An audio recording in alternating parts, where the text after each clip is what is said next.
Teman-teman, assalamualaikum warahmatullahi wabarakatuh. Kali ini saya mau nunjukin ke kalian gimana caranya untuk menyelamatkan data pada harddisk yang rusak seperti ini. Harddisk ini adalah harddisk Seagate dengan kapasitas memori 500 GB. Harddisk ini adalah harddisk PC, ya, bukan harddisk laptop karena ini harddisknya harddisk besar. 500 GB. Sekarang caranya adalah kita siapkan beberapa alat. Salah satunya adalah PC seperti ini. Kita buka dulu casingnya. Terus kita mau pasang harddisk ini di slot harddisk yang ada di PC ini, teman-teman. Ini kan bisa pakai lebih dari satu harddisk ya. Jadi enaknya kalau pakai PC itu kayak gitu. Kita buka dulu.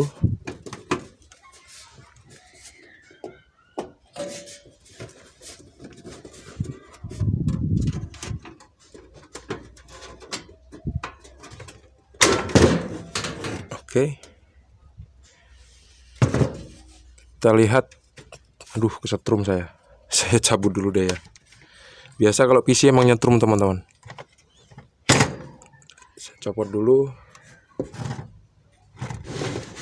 Kita lihat.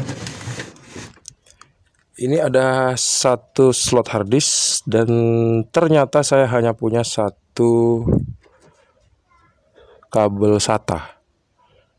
Jadi kayaknya saya nggak bisa pasang dua harddisk di sini. Jadi harus saya ganti harddisknya dengan harddisk yang rusak ini, teman-teman. Saya lepas dulu kabel SATA. Kabel SATA yang ini yang hitam. Terus sama kabel power. Terus harddisknya kita lepas deh. Cara ngelepasnya, ambil obeng, kalian pasti udah tahu lah ya.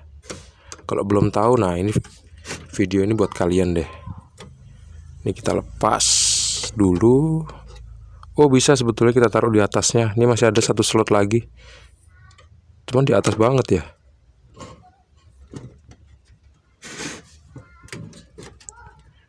Di atas banget, jadi kayaknya nggak pas deh, nggak cocok gitu ya,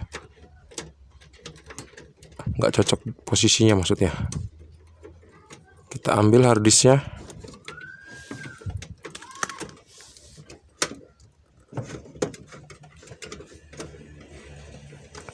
Kayaknya di sana dikunci juga, teman-teman. Di sebelah sana dikunci juga. Gini aja deh, daripada bongkar-bongkar, mending langsung dipasang aja harddisknya ya. Langsung dipasang aja deh. Pasang apa enggak ya? Saya jadi ragu-ragu. Akhirnya harddisknya udah saya lepas, teman-teman. Ini harddisk saya. Ini gedenya berapa tera ya? Berapa tera? Berapa? Nggak ada tulisannya ya. 500 GB ini dia.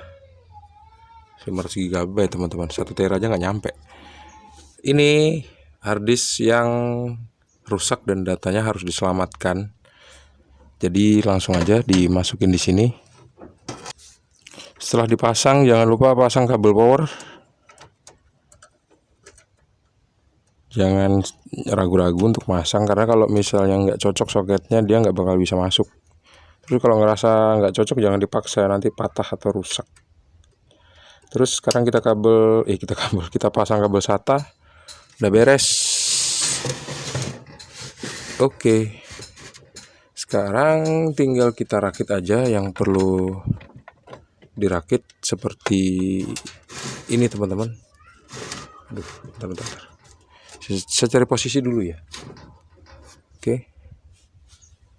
Kita pasang kabel VGA dulu. Kita pasang konverter dari VGA ke HDMI. Karena saya pakai TV ya, nggak pakai monitor komputer, teman-teman. Terus yang kita pasang lagi adalah sebuah flash disk yang isinya adalah DLCD boot. Saya pakai DLCD boot Hiren. Dan kita akan booting lewat flash disk ya, untuk melihat harddisknya, karena harddisknya kan nggak bisa dipakai untuk booting. Jadi kita colokin di sini. Nanti kita akan setting BIOSnya. Kita setting supaya bisa booting flash disk.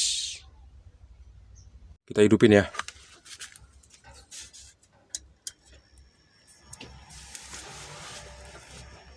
Kita hidupin dulu monitornya. Kita tekan delete. Aduh, udah telat. Nggak apa-apa deh. Kayaknya dia langsung booting harddisk. Oh enggak, langsung booting flash disk. Mantap teman-teman. Artinya kalau misalnya langsung booting flash disk, harddisknya nggak terbaca teman-teman.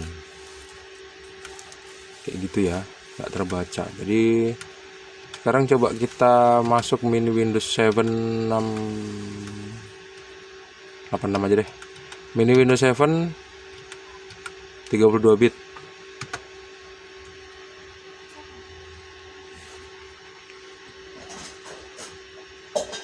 Terus nanti kita bakal lihat ada apakah di sana, ada apakah gerangan. Tidak ada sinyal di monitor saya, atau belum ada sinyal. Ternyata belum ada sinyal tadi ya. Kita tunggu sampai bootingnya selesai, sampai masuk mini Windows 7.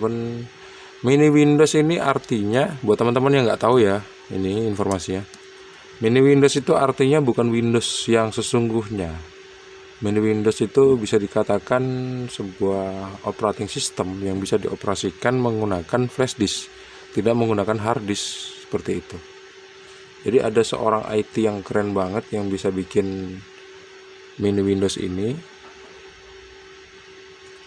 Jadi mini Windows ini akhirnya sangat-sangat diperlukan untuk seorang teknisi. Seperti saya contohnya. Kayaknya sekarang udah selesai. Terus tinggal muncul beberapa menu-menu di sini. Yang saya akan gunakan adalah menu biasa aja. Saya akan lihat di sini. Harddisknya kebaca nggak? Di sini yang terbaca di sini adalah System Reserve C 99 MB, nggak mungkin, bukan ini harddisknya. Terus local disk D 97 GB. Nah ini dia teman-teman, ini dia harddisknya terbaca di local disk D, kapasitasnya adalah 97 GB. Terus yang data E ini juga harddisknya terbaca 368 GB. Kemudian yang ini adalah OS yang dimasukin di flash disk tadi, yang dipakai untuk booting. 100 gedenya adalah 1 GB ya, 988 MB sama dengan 1 GB lah. Datanya ada di mana? Di sini datanya ada di E. Nah, tuh kan datanya ada. Biasanya data itu masuknya di sini teman-teman, masuknya ada di pokoknya di C ya, biasanya di C semua. Terus dia masuknya di sistem dokumen biasanya gitu. Di sini saya nggak nemuin ada usernya di sini. Biasanya langsung ada user, tapi kalau nggak ada, bagus deh kalau gitu. Jadi langsung kita bisa buka, kita bisa copy paste ke tempat untuk backup datanya. Misalnya kita siapkan di sini flash disk yang ukurannya gede banget, nah gitu. Oh ini dia ternyata teman-teman. Bentar ya. Kembali saya review. Di sini besarnya adalah 100 GB dan yang ini adalah 368 GB. Artinya yang di sini yang lokal disk D yang 97,5 GB ini adalah sesungguhnya drive C yang di dalamnya ada operating system Windows-nya, karena di sini ada users-nya.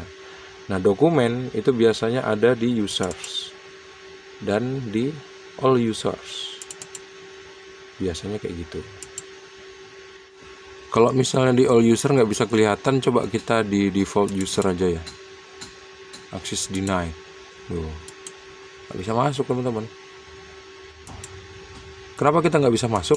Karena kita nggak masuk sebagai karena kita nggak masuk sebagai user yang dipercaya. Akhirnya kita nggak bisa masuk ke sini. Nah, untuk bisa masuk ke sini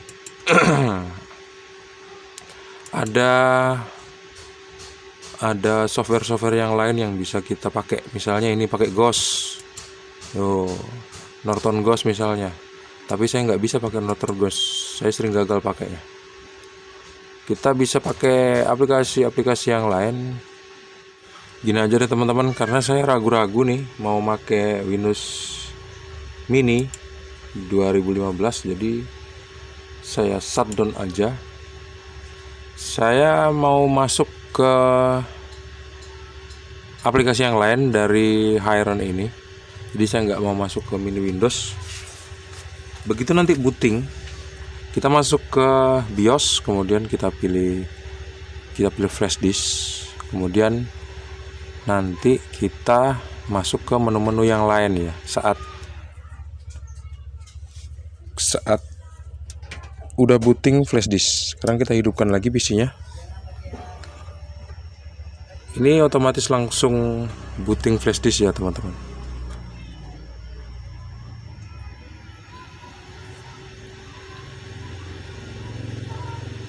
Satu, dua, tiga, empat, lima, enam, tujuh, 8, 9, 10. Nah, kita pilih backup or restore aja lah ya. Kita lihat ada menu apa di sini. True Image 2015. Kita hidupkan dulu.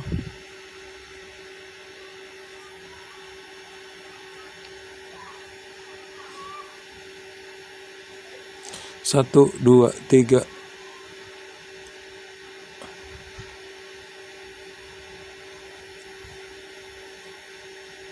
Ini booting flash disk ya teman-teman, nggak booting hard disk. Sebetulnya pakai komputer itu tinggal pakai flash disk juga bisa ya.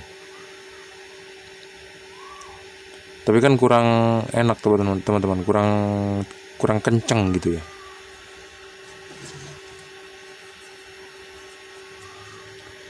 Tunggu sampai loadingnya selesai. Nanti kita bakal dapat informasi yang terbaru.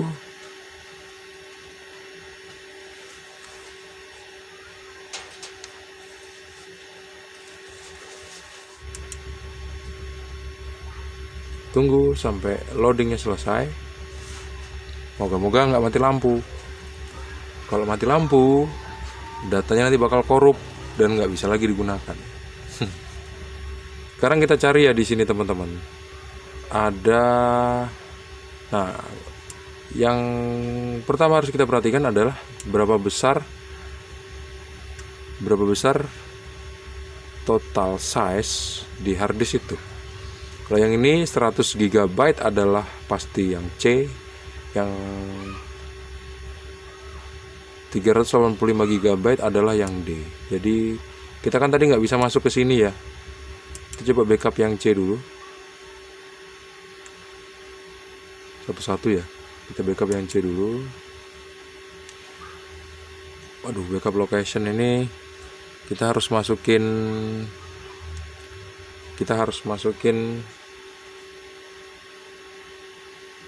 ini teman-teman, apa namanya? Masukin HDD eksternal. Saya masukin HDD eksternal dulu ya. Saya udah masukin HDD eksternal. Sekarang coba kita lihat kebaca nggak dia ya. Kita browse, kebaca nggak dia. Removable disk drive. Mana ya?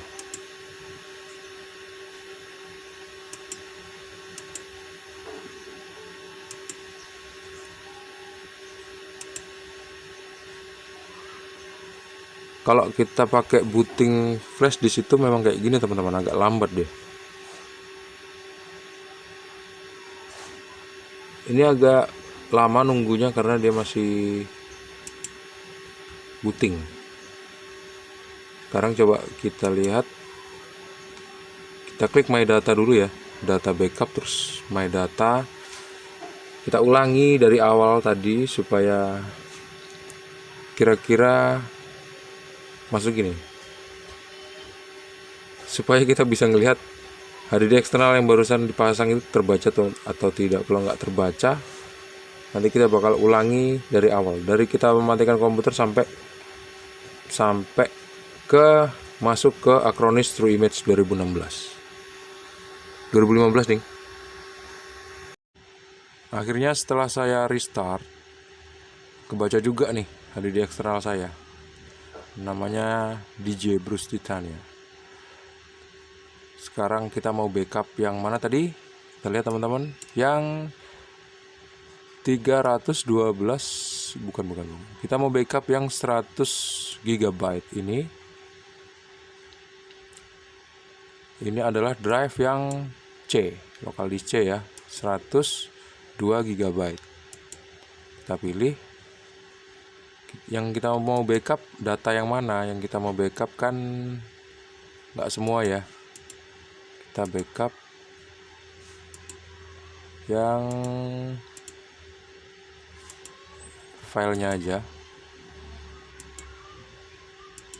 users, karena di dalam users inilah semua file data-data kita tersimpan teman-teman.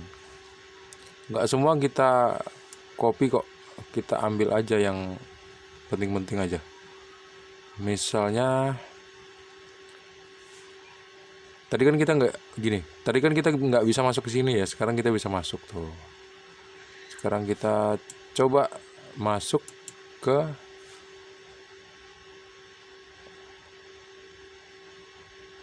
ternyata nggak bisa juga masuk lewat sini teman-teman. Nggak mau rupanya dia ya. Gini aja deh teman-teman, data yang C kan kita nggak bisa masuk ke users ya, kita nggak bisa masuk ke all users karena ini sifatnya adalah rahasia menurut Windows ya maksudnya. Jadi kita nggak bisa ngebuka dia. Yang kita bisa buka adalah data di D atau di partisi yang lain seperti ini. Ini kan ada banyak data-data di sini ya. Data-data yang diperlukan sama yang punya, seperti surat-surat, terus foto-foto gitu ya, dokumen-dokumen. Inilah yang kita butuhkan untuk di backup. Jadi data inilah yang kita centang semua, kita backup yang di E. Data E kita backup ke data di F. Data E kita backup ke F gitu. Jadi kita klik dulu data E-nya. Begitu udah kita centang semua apa yang mau kita backup, seperti ini. Terus pastikan nggak ada yang terlewatkan, mana tahu nanti terlewatkan data yang penting. Kita klik next, kemudian create new backup archive gitu. Backup location-nya kita pilih di sini, di DJ Bruce Titania, di tempat kita mau nge-backup data itu ya. Kita langsung backup aja deh di sini.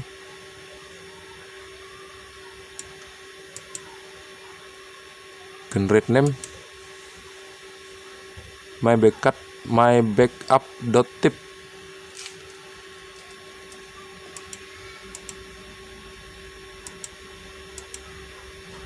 Gini.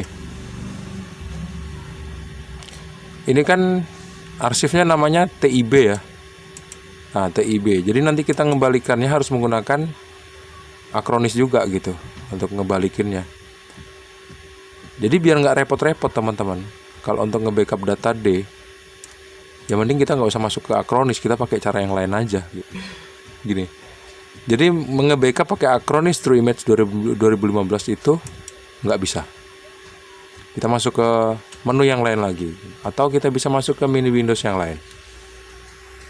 Teman-teman, begitu saya exit Acronis TrueImage-nya, akhirnya tiba-tiba mau booting Windows. Jadi saya pilih untuk save mode. Muncullah tulisan-tulisan seperti ini. Kalau kalian bingung, kalian nggak usah bingung, jangan khawatir, nggak bakal rusak.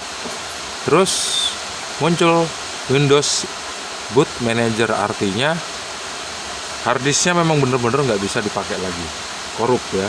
Windows failed to load because a required file is missing or corrupt, katanya kan gitu. Jadi kita Ctrl Alt delete. Moga-moga dia mau booting flash disk lagi. Kalau enggak kita matikan PC-nya, pakai tombol on off ya. Kita tunggu kira-kira mau nggak dia masuk ke mini Windows lagi. Ternyata nggak mau teman-teman, harus kita matikan PC-nya.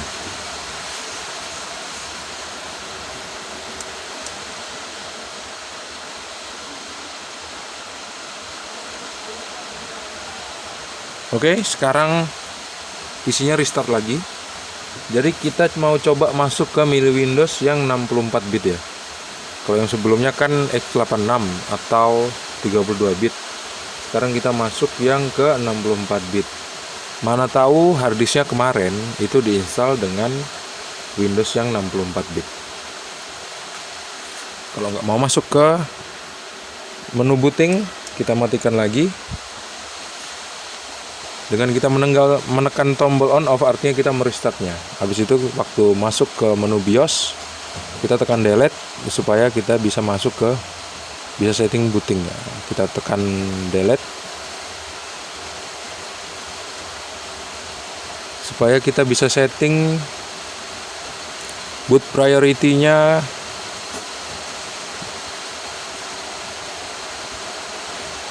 untuk kita kasih itu ya. Di sini teman-teman ada UEFI SanDisk.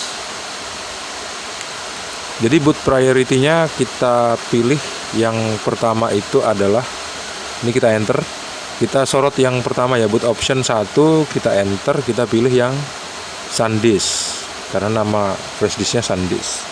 Seperti ini, kita tekan F10 kalau udah, terus kita yes.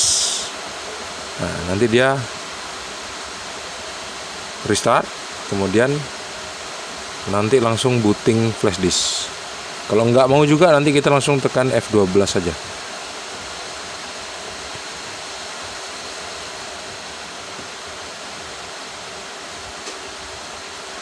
Kita tunggu. Masuk kan? Masuk teman-teman. Sekarang kita pilih yang mini Windows. Mini Windows apa ya?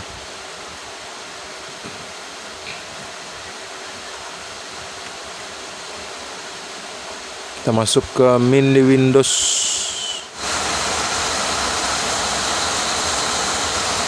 Teman-teman, saya bisanya masuk ke mini Windows 8. Jadi setelah saya restart, saya akhirnya bisa masuk ke mini Windows 8 dan saya akan membackup file dari HDD yang rusak tadi ke HDD eksternal saya. Ini di bengkel hujannya lebat banget, jadi mungkin agak ada suara berisik. Sekarang saya udah masuk ke mini Windows 8 dan sekarang saya mau buka datanya. Di library kosong di komputer, kita lihat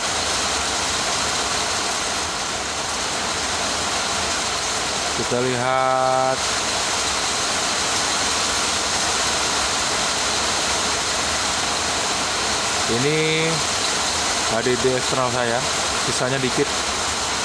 Sisanya berapa tuh?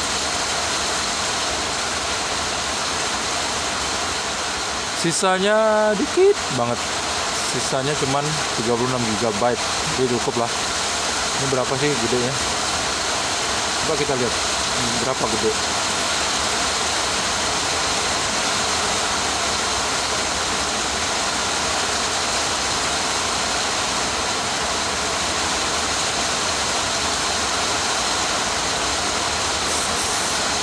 Free space-nya, datanya cuman 5 GB teman-teman. Cukup lah kalau untuk nge-backup datanya.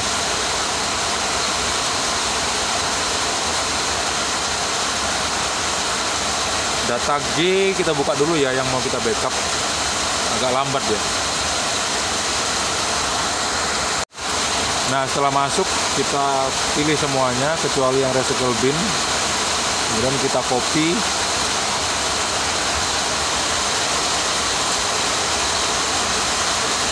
lama loadingnya. Kita copy.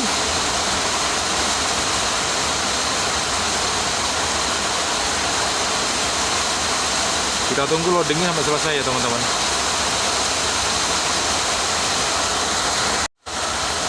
Nah sekarang udah saya paste ke drive D. Drive D ini adalah HDD eksternal saya. Dan prosesnya sekarang udah 1%. Begitu nanti sampai 100% ya udah selesai. Berarti filenya udah pindah ke HDD eksternal dan filenya bisa kita gunakan teman-teman. Setelah itu tinggal kita shutdown dan kita matikan PC-nya. Nah kita akhirnya udah ngedapetin HDD kita, udah ngedapetin data kita lagi, gitu ya. Dan untuk folder yang ada operating sistemnya atau folder atau drive yang C, di video ke depan, di video selanjutnya saya bakal tunjukin ke kalian gimana cara nge-backupnya. Di video kali ini sampai di sini dulu ya teman-teman. Terima kasih sudah menonton. Jangan lupa untuk klik like, subscribe, dan membagikan video ini ke teman-teman kalian. Sampai jumpa di video selanjutnya. Semoga bermanfaat. Assalamualaikum warahmatullahi wabarakatuh. See you and bye-bye.